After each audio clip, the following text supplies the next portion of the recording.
Amém. Miqueias capítulo 5, no verso 2 diz: E tu, Belém Efrata, posto que pequena entre milhares de Judá, de ti me sairá o que será Senhor em Israel, e cujas origens são desde os tempos antigos, desde os dias da eternidade. Portanto, os entregará até ao tempo em que a que está de parto tiver dado à luz. Então, o resto de seus irmãos voltará com os filhos de Israel, e ele permanecerá e apacentará o povo na força do Senhor, na excelência do nome do Senhor, seu Deus, e eles permanecerão, porque agora será ele engrandecido até aos fins da terra. Amém. Você pode sentar em nome de Jesus. Daqui a pouco nós vamos a Mateus capítulo 2. Aqui nós começamos a ver uma das, sei lá quantas centenas de profecias a respeito da vida de Jesus Cristo, a respeito do seu nascimento, como Isaías 7,14 diz: eis que a virgem conceberá e dará à luz a um filho, né? Interessante, aqui também aparece a palavra virgem.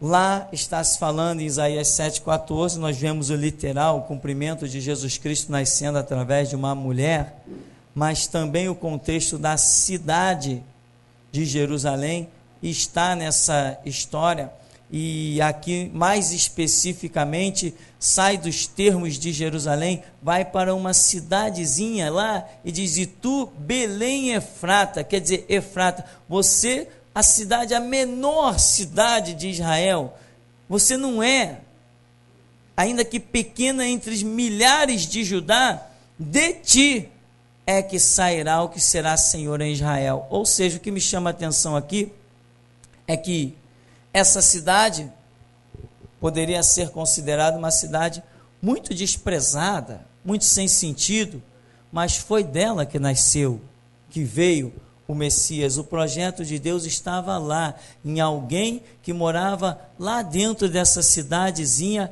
miudinha, essa cidade escondidinha, miudinha. De repente o anjo Gabriel vai lá e encontra uma mulher chamada Maria e diz para ela: salve, agraciada do Senhor. E, ao contrário do que muitos pensam, as pessoas às vezes estão acostumadas a serem muito levadas pelos seus olhos, mas Deus olha o profundo do ser humano, vai muito além dessas cascas todas que existem por fora, muito além das aparências, né? Cidades ricas hoje, cidades muito bonitas, são apenas alvos da ira de Deus, são lugares aonde abominações e projetos que negam a Deus são realizados. Aqui então, Belém Efrata, a pequena entre milhares de Judá, mas daí, né, de ti me sairá o que será Senhor em Israel, cujas origens são desde tempos eternos, desde a eternidade. Então está falando de quem? Jesus Cristo, que nasceria neste lugar. Jesus Cristo que nasceria proveniente de toda uma situação concernente a esta cidade. Inclusive, quem esperava Jesus como Messias, esperava dessa cidade, porque está aqui a profecia. E quem foi que também teve o seu ministério em que essa cidade faz parte do contexto? Foi o rei Davi, e por isso Jesus Cristo era chamado também de filho de Davi. Então, irmãos, essas coisas demonstram uma base, ou seja, a vida de Jesus estava profetizada. E eu te pergunto, a sua vida está profetizada? Aqui você viu aparecer o nome Jesus? Aonde apareceu o nome Jesus nesse texto de Miqueias capítulo 5? Onde está escrito Jesus? Eu não vi ele aparecer em lugar nenhum, mas é ele. Sabia que a sua vida está profetizada? Mas pastor, meu nome aparece aonde? Ora, aqui também não apareceu de Jesus. Aqui não apareceu nomes muito importantes que nós conhecemos. Apareceu enigmas que muita gente não entende. Aqui não apareceu o unigênito do Pai. Aqui não apareceu aquele nome Senhor da Glória, aquele que é coroado e glorificado por anjos, arcanjos, querubins e serafins. Aqui não apareceu um nome tão popularmente conhecido como Jesus. Lá na profecia de Isaías 7,14 diz que o seu nome será Emanuel. Por acaso Jesus se chamou Emanuel? Então, você sabia que a sua vida está profetizada na Escritura? Por quê? Porque Jesus disse assim: como o Pai me enviou, eu envio a vós. Ora, nós vemos que o Pai enviou Jesus, deixando sobre ele profecias desde o seu nascimento até o cumprimento do seu ministério. Então, se Jesus está dizendo, como o Pai me enviou, eu vos envio a vós, ora, isto significa que também nós estamos profetizados dentro da Escritura. E muitas vezes não enxergamos ali o quê? O nosso nome.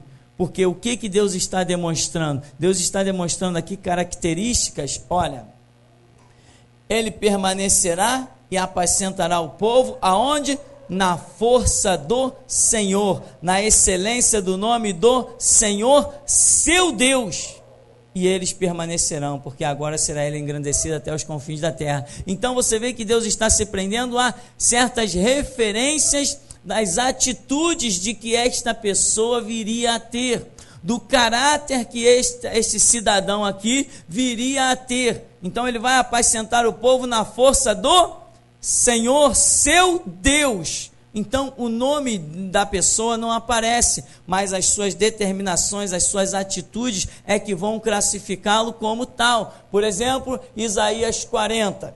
Voz do que clama no deserto, preparai o caminho do Senhor. Aí vem João Batista e diz assim: eu sou o enunciado do profeta Isaías. Se alguém dissesse assim, ué, cadê teu nome?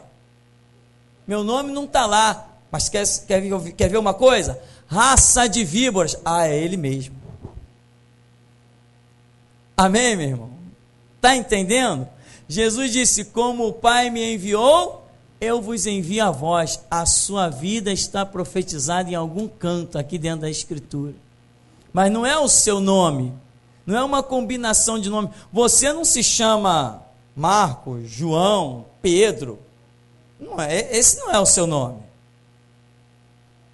Esse é um nomezinho, uma combinação de letras que classifica você dentro de um mundinho tão passageiro. Isso não vai entrar na eternidade. Particularmente eu mesmo gosto muito do meu nome, mas tenho certeza que lá no céu ele será outro, muito mais bonito e muito mais glorioso. Então, você está aqui dentro deste livro, irmão, porque Jesus diz, como o Pai me enviou, eu vos envio a vós. Observa que lá em Mateus, capítulo 2, nós começamos a nos deparar com o cumprimento das Escrituras. E o que nós estamos vendo? Nós estamos vendo a vida de Jesus, uma simplicidade muito grande, a vida de Jesus. Diz no capítulo 2 de Mateus, tendo nascido Jesus em Belém da Judéia, no tempo do rei Herodes. Só para você entender, entre Miqueias e Mateus, irmãos, não passou 50 anos, nem 100, nem 200, nem 300, nem 400. Passaram-se cerca de 600 anos até que a profecia de Miqueias viesse ter cumprimento aqui. É muito tempo? Bom, não para Deus, porque Deus opera sempre no tempo certo, na plenitude dos tempos. Mas para nós pode parecer muito tempo, a nossa vida é tão passageira. Vamos então lá. Tendo nascido Jesus em Belém da Judéia, no tempo do rei Herodes, eis que os magos vieram do Oriente a Jerusalém e perguntaram: onde está aquele que é nascido rei dos judeus? Porque vimos a sua estrela no Oriente e viemos adorá-lo. E o rei Herodes, ouvindo isto, perturbou-se, e toda Jerusalém com ele. Congregados todos os príncipes dos sacerdotes, os escribas do povo, perguntou-lhes onde havia de nascer o Cristo. E eles lhe disseram: em Belém da Judéia, porque assim está escrito pelo profeta: e tu, Belém, terra de Judá, de modo nenhum és a menor entre as capitais de Judá, porque de ti sairá o guia que há de apacentar o meu povo Israel. Então veja que eles repetem agora. Eu quero que você entenda esta frase, eu quero que fique na sua memória. Como o Pai me enviou, eu vos envio a vós. Você precisa entender isto, porque isto é um dos motivos da queda da igreja. Os cristãos disseram assim: não, eu me comparar a Jesus? Não, longe disso. Claro, longe de todos nós isso. Agora, eu, igreja, eu não me comparo a Jesus. Eu sou Jesus. Amém? Eu, igreja, eu sou Jesus. Eu, um camarada desenquadrado, andando, vivendo a minha vida, não tem nem comparação. Agora, eu como igreja, eu sou perfeitamente identificado com Cristo. Quem quiser conhecer Jesus, tem que vir a mim. Ou não tem? Quem quiser conhecer Jesus, não tem que ir a você? Não tem que ir na igreja? Não é igreja telhado, parede. Não. Igreja, nós, templo do Espírito Santo. Não é isso? Quem quiser conhecer a luz de Deus vai ter que vir a algum de nós. Senão não vai conhecer. Porque Jesus disse: ide por todo mundo e pregai o evangelho, fazei discípulo, ensinando tudo que eu vos tenho falado, ensinando a guardar minha palavra. Então, irmão, entenda que este é um dos motivos da queda da igreja. As pessoas passaram a olhar para as coisas, para os milagres, para a repreensão do mal, para a ousadia, para o poder de Deus, e começaram a dizer assim: não, isso não é para mim. Jesus era Jesus.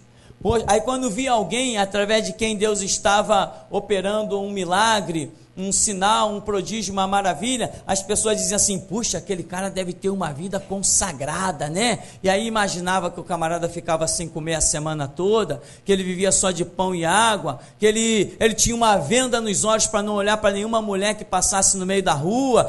Imaginava um monte de besteira. Achava que o homem virou crente e deixou de ser homem, um monte de pataquada. E isso foi gerando a fraqueza da igreja. Mas Pedro, quem foi Pedro? Aquele que a sombra curava enfermo. Imagino que até os aventais dele, a Bíblia não fala, mas imagino que os aventais de Pedro deviam ser igualzinhos de Paulo. E quem foi Paulo? Os aventais faziam sinais, prodígios e maravilhas. Tá. O que Pedro diz quando aquele mendigo pede esmola para ele? Eu não tenho ouro, eu não tenho prata, mas o que eu tenho, eu te dou, em nome de Jesus Cristo Nazareno, levante e anda. O homem tentou, ele falou, pegou o camarada na mão e levantou. E ele entrou saltando no templo e glorificando a Deus. Aquilo custou a Pedro uma cadeia, mas aquilo também custou a Pedro receber a visita de um anjo e ser livre da cadeia. Então, irmão, tente compreender isso. Procure viver a palavra. Eu vou te dizer uma coisa: quem vive a palavra é o mesmo que você possa dizer, tem Deus na terra. Você está pensando que não é assim que eu penso? E se é, meu irmão, é assim que eu penso. Esta é a palavra de Deus, ela está em mim. Diabo, cadê você? Pode vir.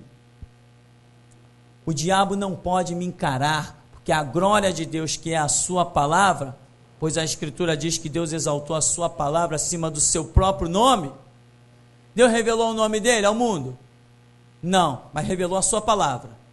Então a Bíblia diz que ele exaltou a sua palavra acima do seu próprio nome, porque ele não deu o nome dele, ele deu a palavra, os seus conceitos, os seus princípios. Por isso que a Escritura diz que ele exaltou a sua palavra acima do seu próprio nome. E quem é que representa a palavra de Deus? Jesus, em Apocalipse 19, é chamado de o Verbo Divino, a palavra de Deus. Então, irmão, tente entender isso, essa semelhança que nós, igreja, temos com Jesus Cristo. Ele falou, como o Pai me enviou, eu vos envio a vós. Determinado discípulo chamado Filipe disse assim, Senhor, mostra-nos o Pai, e isto nos basta. Ele falou, senhora, vocês têm andado comigo há tanto tempo e ainda não me conhecem? Se vocês tivessem conhecido a mim, também conheceriam o meu Pai, porque eu e o Pai somos um na comunhão, não no numeral. Aí depois Jesus, mais um pouquinho no mesmo texto, vai dizer assim, naquele grande dia vocês entenderão que eu estou em vós, e vós estáis em mim, assim como eu e o Pai somos um.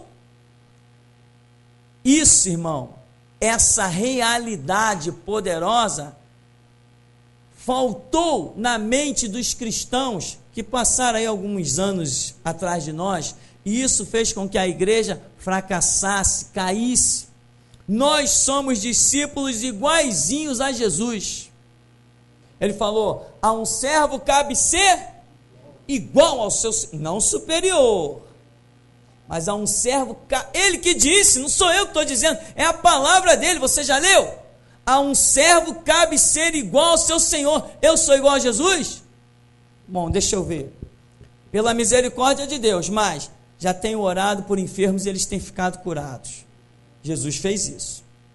Demônio, temos expulsado eles de olhos fechados. Jesus fez isso. Pregar a palavra e levantar tanto o amor de uns quanto a ira de outros, temos feito. Então, estamos igualados a Jesus. Jesus já ressuscitou morte. Eu estou esperando a oportunidade também. Amém? Agora, sinais, prodígios e maravilhas, temos visto acontecer nas nossas vidas, na vida de servos de Deus, porque a um servo cabe ser igual ao seu Senhor. E é isso que nós queremos, mais uma vez, estar ressaltando dentro desse contexto, porque algumas pessoas se colocam muito numa posição de coitadinho, sabe? Fica sempre lá no canto. Não, quem sou eu para fazer uma oração? Quem sou eu para expulsar um demônio? Quem sou eu para orar por um enfermo? Eu vou lá chamar o pastor. Irmão, chama o pastor dos pastores, chama o Senhor dos senhores, chama o Todo-Poderoso. Para de ser aquele crente que sempre precisa de uma muleta. Você tem que saber que você serve um Deus pessoal. Clame ao teu Deus e você verá que Ele te responde. Só que tem muita gente que fica atribuindo, poxa, o pastor tem uma vida, de santidade. Tem gente que acha até que pastores não comem, não bebem, não dormem, não tem uma vida de família, acha um monte de coisa. Apenas, irmão, se alguém é homem de Deus, é simplesmente porque crê nessa palavra e aposta a vida nela. Você tem condição de fazer a mesma coisa? É tão simples, crer nessa palavra e apostar a vida nela. É tudo, é o máximo que se possa fazer. O que tem mais ousado e precioso do que apostar a vida no que diz essa palavra? A igreja que está ficando aí para trás, irmão, caiu exatamente por isso, porque os crentes deixaram de buscar essa graça de Deus por acreditar que esta graça não seria para eles. Quantas vezes nós ouvimos cristãos debatendo situações, quando alguém usou um exemplo da vida de Jesus, alguém disse logo, mas Jesus era Jesus, né? E eu sou eu. Por que Ele me libertou? Por que Ele me resgatou? Por que Ele me deu do Espírito dele? Para quê? Para que eu fosse semelhante a Ele. Então, você não pode fracassar nesse sentido, de achar que as coisas não são para você. Aqui tem muitas promessas, não tem? E Paulo escreve dizendo, em todas quantas são as promessas de Deus, nelas temos o sim. Temos o sim. Agora, se você quer ver o sim e ler como não, é outra coisa.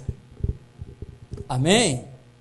Tem crente que, na hora da oração, por exemplo, Senhor, tem misericórdia de mim, afasta o mal da minha vida, tal. Tem outros que dizem assim, peraí, Senhor, o mal está ali, Senhor, repreende o mal, eu piso na cabeça do diabo.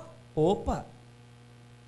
Tem o crente que se esconde no cantinho, Jesus vai lá, briga por mim, Jesus faz, Jesus acontece. Tem outro que abre a camisa e mostra o peito e diz assim, qual é, diabo, o que tu quer? Não foi isso que Jesus fez? Então, irmão, procure entender a vida de Jesus Cristo e o exemplo que ele é para a sua vida. Teve coisas que Jesus, muitos acham que ele nem precisava fazer. Por exemplo, orar. Um exemplo. Muita gente diz, para que Jesus orava? Nós já sabemos, na condição de homem, ele tinha que orar. Ele não era Deus, tinha que receber de Deus a revelação, do Espírito Santo a revelação. Mas alguns teólogos dizem assim, bom, irmão, eu acho que Jesus nem precisava orar, mas uma coisa eu sei, que ele deixou o exemplo para nós orarmos. Entende? Então, meu irmão, eu também entendo como esse exemplo, embora não tão profundo, eu entendo que tudo que Jesus fez foi exemplo para nós também fazermos.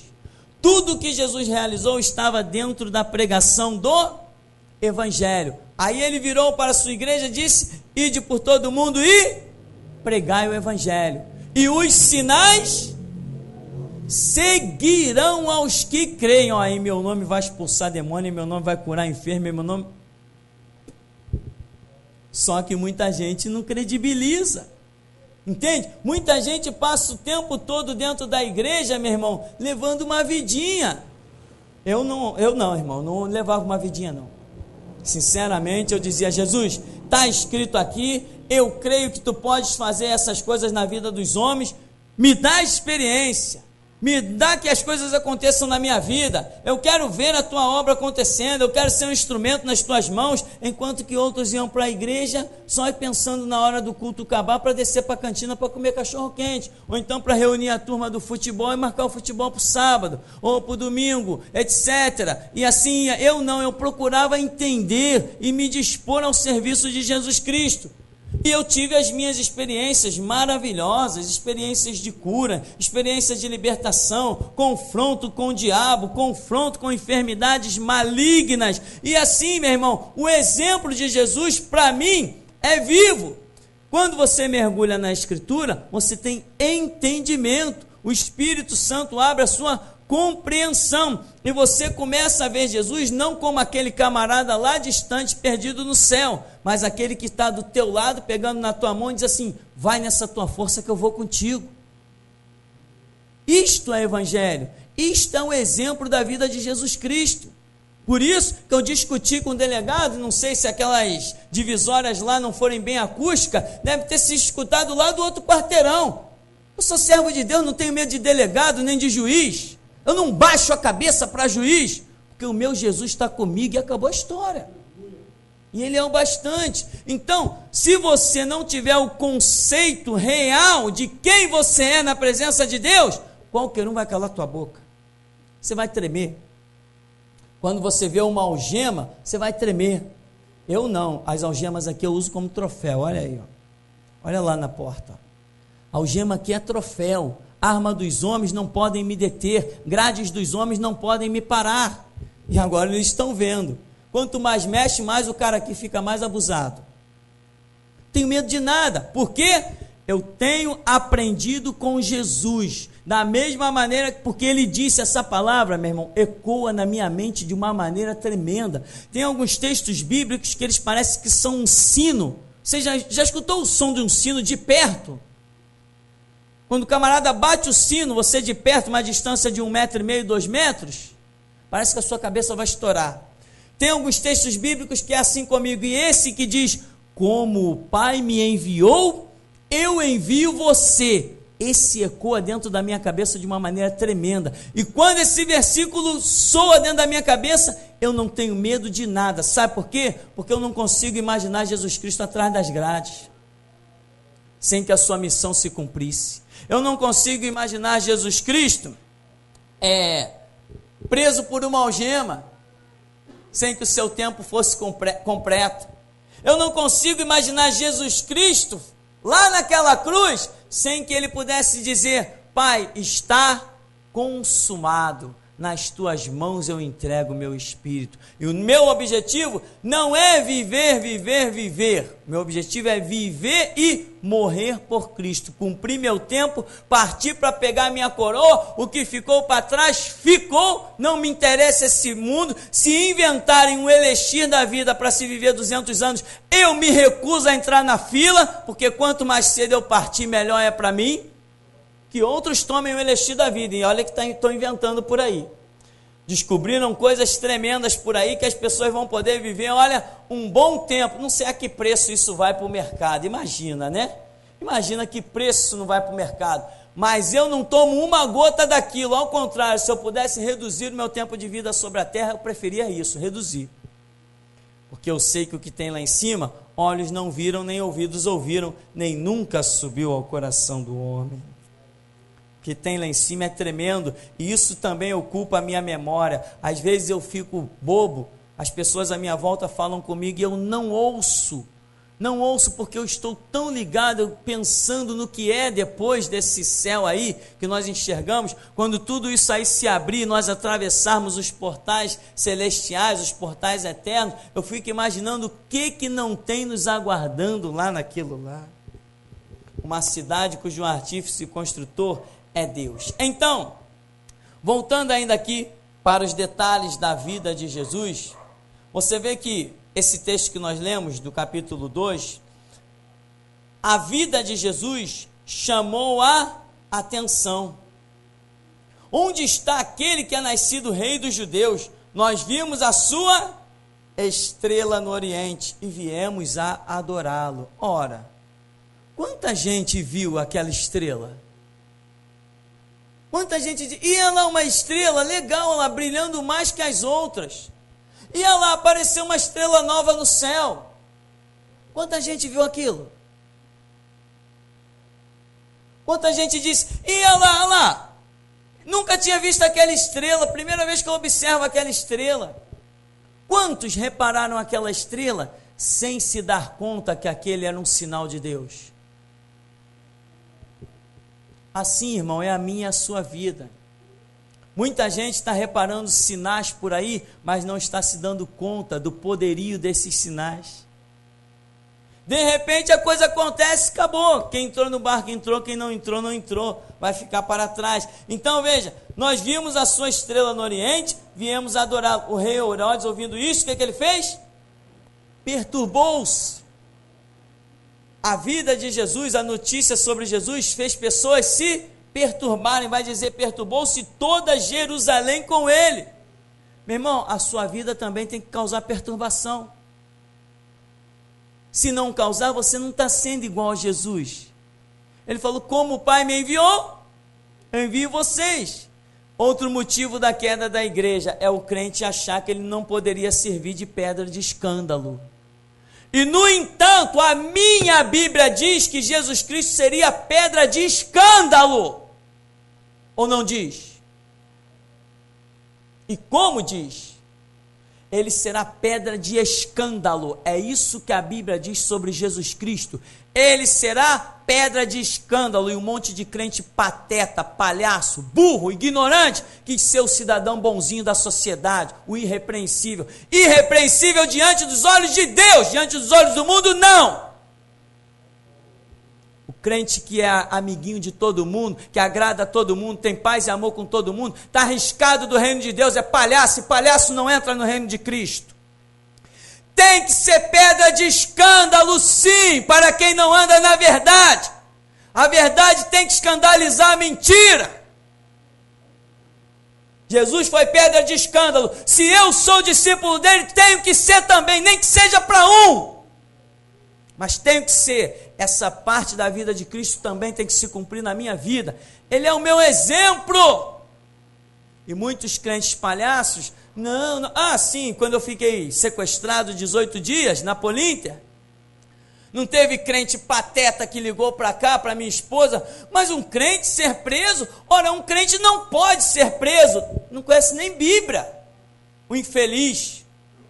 Paulo contava as histórias das suas muitas cadeias. Pedro, pelo menos 2 cadeias tenho registrado que o anjo foi lá e libertou ele. Tiago, decapitado na espada, e vem um estúpido, um crente ignorante, dizendo que crente não pode ser preso. Vai ver a história da Coreia do Norte, vai ler o livro Ivan, o que mais tem é crente preso e martirizado na história do solo mundial. E agora está chegando a hora do Brasil. O Brasil também terá o seu solo manchado com sangue de cristãos, também terá. Pode ter certeza que terá, porque o juízo de Deus virá sobre toda a terra, e o Brasil não vai escapar, nem com essa capa de democracia, conversa fiada. Se isso aqui existisse democracia, eu não poderia ter sido preso. Isso aqui tem a ditadura, e haja ditadura, e o livro que está a caminho vai provar que isso aqui é ditadura, embora o primeiro livro já tenha provado. Então, meu irmão, aqui está dizendo que toda Jerusalém e o rei Herodes se perturbaram. Veja bem, o rei Herodes representava os ímpios, mas Jerusalém não representava os ímpios. Porém, tanto os ímpios quanto o próprio povo de Deus se escandalizou, se perturbou com a manifestação dos reis que perguntaram: onde está o rei dos judeus? Porque vimos a sua estrela no Oriente e viemos adorá-lo. Então aqui eu quero que você vá ainda para o verso 7, diz: então Herodes, chamando secretamente os magos, inquiriu exatamente deles acerca do tempo em que a estrela lhes aparecera, e enviando-os a Belém, disse: ide perguntai diligentemente pelo menino, quando o achardes, participai-mo, para que também eu vá e o adore. Tendo eles ouvido o rei, partiram, e eis que a estrela que tinha visto no oriente ia diante deles, até que chegando se deteve sobre o lugar onde estava o menino. E vendo eles a estrela, alegraram-se muito com grande júbilo. E entrando na casa, acharam o menino com Maria sua mãe, e prostrando-se, o adoraram. E abrindo os seus tesouros, lhe ofertaram dádivas, ouro, incenso e mirra. E sendo por divina revelação avisados em sonhos para não voltarem para junto de Herodes, partiram para a terra por outro caminho, partiram para a sua terra por outro caminho. Veja que a estrela está lá como sinal, mas quem foi lá ver? Esses que estavam de olho nas coisas espirituais perceberam a estrela, perceberam inclusive o lugar aonde a estrela estava brilhando, para onde a estrela estava apontando. As coisas estão acontecendo e ninguém está tomando sinal, tomando conta de nada, ninguém está se dando conta de que os fatos estão acontecendo. Porém, a vida e o ministério de Jesus está começando a se desenrolar, as coisas começam a acontecer, mas depois a estrela sumiu, acabou, a estrela sumiu, foi embora, ninguém viu mais nada, pronto, agora Jesus vai aparecer só com 12 anos lá no templo entre os judeus. Observa aqui, ainda no verso 13, tendo-se eles retirado, eis que o anjo do Senhor apareceu a José em sonho, dizendo: levanta-te, toma o menino e sua mãe e foge para o Egito, demora-te lá até que eu te diga, porque Herodes há de procurar o menino para o matar. E levantando-se ele, tomou o menino, sua mãe, de noite, foi para o Egito, esteve lá até a morte de Herodes, para que se cumprisse o que foi dito da parte do Senhor pelo profeta, que diz: do Egito chamei o meu filho. Então, irmãos, observe esse texto. O anjo diz: olha, foge para o Egito e demora-te lá até que eu fale contigo. Quer dizer, Deus está no controle de tudo. Você sabia que Deus está no controle da sua vida? Quando ele te disse: se esconde aí na caverna. Mas Deus não precisa mandar ninguém fugir, Deus não precisa mandar ninguém se esconder na caverna. Ele é escudo e fortaleza. Quando ele guarda, guardou. Se ele quiser nos tornar invisível, ele torna. Se ele quiser matar o adversário, ele mata. E de repente, esse Herodes não demora muito, vem a falecer. Morre. Herodes morreu. E aí o anjo vai para José e diz assim: olha, pode voltar. Toma outro caminho agora, porque aquele que procurava a morte do menino já foi abatido. É assim que vai acontecer sempre com aqueles que se levantam contra a obra do Senhor, aqueles que acreditam que podem impedir a obra de Deus de tomar o seu cumprimento. Veja que aqui foi dito,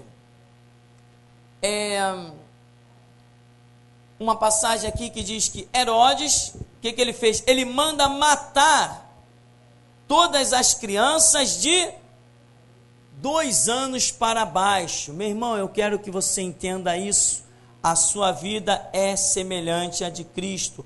A sua obra é semelhante? Não, é a mesma de Cristo, porque se a sua obra não for a mesma de Cristo, você não faz parte do chamado de Cristo. Ele te chamou para realizar as mesmas obras que ele te chamou para realizar obras determinadas por ele. Então, a sua vida é igual a de Cristo. Quando Herodes vê que os magos tomaram outro caminho e não voltaram lá para falar com ele que tinham encontrado o menino Jesus, o que Herodes faz? Manda a sua cavalaria na cidade e sai exterminando todas as crianças, os meninos de 2 anos para baixo. Um derramamento de sangue inigualável, um pranto horrendo naquele vilarejo, daquela cidade, uma situação terrível. Muitos diriam, foi por causa desse tal Jesus. Ou não diria? Vieram aqui atrás daquele filho da Maria, mas eles já fugiram daqui, olha os nossos filhos, tudo aí esquartejado. Quando Deus te dá uma missão, meu irmão, não interessa o que vai acontecer, cumpra a sua missão. Não interessa quem vai ser decapitado, não interessa quem vai morrer, quem vai viver, quem vai passar fome, quem vai morrer de inanição, não interessa. Quando Deus te der uma missão, uma direção, vai lá e cumpre, acabou a história.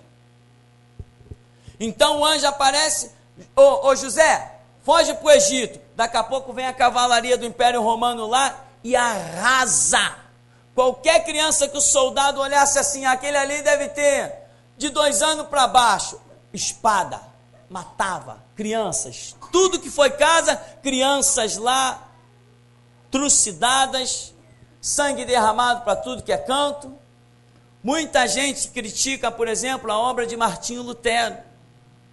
Por causa desse monge católico aí, muito sangue de camponês foi derramado. Por quê? Martinho Lutero lançou uma ideia de revolta contra a Igreja Católica, o satanismo na Igreja Católica. E os monges, os colonos dos vilarejos aderiram à ideia de Martinho Lutero. O império então conhecido se levanta e massacra todo mundo. Daqui a pouco o camarada passa e vê gente pendurada na corda, gente esquartejada, os piores horrores. Aí ele diz assim, aí a obra de Martinho Lutero. Mentira, olha aqui, ó, a obra de Martinho Lutero aqui, ó. A obra de Martinho Lutero não foi pelos que morreram, a obra de Martinho Lutero foi pelos que tiveram vida. Quem está enquadrado nos propósitos de Deus, sempre alcança a glória que está proposta. Não importa quem vai cair, não importa quem vai morrer, importa que o propósito de Deus tem que se cumprir. Não doa em quem doer, chore quem tiver que chorar, se enquadre, corra para a palavra, porque Jesus está dizendo, como o Pai me enviou, eu vos envio a vós. Tentaram achar Jesus, não acharam, mataram outros, vão tentar achar gente, não vai achar, vão matar outros, mas seja feita a vontade de Deus. Se Ele quiser impedir, Ele impede, se Ele quiser permitir, Ele permite. Ele é Senhor e pode tudo. Faz o que lhe apraz, impede o que quer impedir. Tem misericórdia de quem quer ter misericórdia, permite e não permite a hora que Ele quiser, faz e desfaz e ninguém lhe diz nada. Ele é Senhor, é soberano. Então, meu irmão, Muita gente, eu lia um livro alguns meses atrás, e o livro de um desses católicos cegos revoltados a caminho do inferno, ele dizia assim: a obra de Martinho Lutero foi essa. Aí ele começa a descrever um monte de horrores. Por quê? Por causa da revolta, chamada assim o movimento de Lutero, aquela obra de um tipo de restauração, aquela revolta de Lutero contra as indulgências, os enganos católicos, né? A compra de votos, uma série de coisas que acontecia na época de Lutero. Por causa da atitude de Lutero em mostrar essa verdade para o povo, houve um derramamento de sangue muito grande, muito grande. E muita gente até hoje acusa Martinho Lutero, mas eu o exalto. Porque foi graças ao movimento que Lutero fez que houve uma restauração no sistema religioso e igrejas evangélicas surgiram, e por causa de Lutero o evangelho chegou até nós. Sempre que uma verdade tiver que ser implantada, esta semente será regada com sangue. Pode anotar isso. Sempre que uma verdade tiver que ser implantada, esta semente da verdade sempre será regada com sangue. Cadê o exemplo? O exemplo é Jesus Cristo. Se o grão de trigo caindo na terra não morrer, fica ele só. Mas se morrer, dá muito fruto. O maior exemplo é ele. E você vê a história dos mártires, a história dos perseguidos, a grande história do Evangelho, da história eclesiástica, que conta desde o princípio até os dias de hoje. Então, meu irmão, nós temos a intenção de caminhar conforme a direção que Deus nos der, dentro dos detalhes da vida de Jesus. Então, hoje nós vamos ficando por aqui, só mais um detalhezinho. Do verso 16, diz: então Herodes, vendo que tinha sido iludido pelos magos, irritou-se muito e mandou matar todos os meninos que havia em Belém e em todos os seus contornos de 2 anos para baixo, segundo o tempo que diligentemente inquirira dos magos. Então se cumpriu o que foi dito pelo profeta Jeremias, que diz: em Ramá se ouviu uma voz, lamento, choro e grande pranto. Era Raquel chorando os seus filhos e não querendo ser consolada, porque já não existiam. Então, matou as crianças, que já estava até profetizado. Amém? Já estava até profetizado que haveria um grande derramamento de sangue. Raquel chorando os seus filhos. Quem era Raquel? A esposa de Jacó, a esposa amada de Jacó. Jacó foi aquele que teve o nome trocado para Israel, aquele que como príncipe pelejou com Deus e com os homens e prevaleceu. Amém, meu irmão? Então você entenda o seguinte: a sua vida está na Escritura, está profetizado, os seus passos já estão determinados, semelhantemente igual aos passos de Jesus. Você vai se levantar na terra, vai ser pedra de escândalo. Uns vão te odiar, mas outros vão te amar. É assim que é o evangelho. Agora, o crente que quer ser amado por todos, esse é estúpido e talvez não entre na glória de Deus. Porque crente que é crente tem que despertar o amor de uns, mas o ódio de outros. Ou porventura todos amam a verdade? Eu não vejo todos amando a verdade. Eu vejo pessoas também amando a mentira, porque a mentira também dá privilégios para muita gente. Então, se alguns vão padecer pela obra que você tem a fazer, não se preocupe com isso. A obra que você tem a fazer, vai e faz. Amém, meu irmão? O Senhor nos abençoe em nome de Jesus.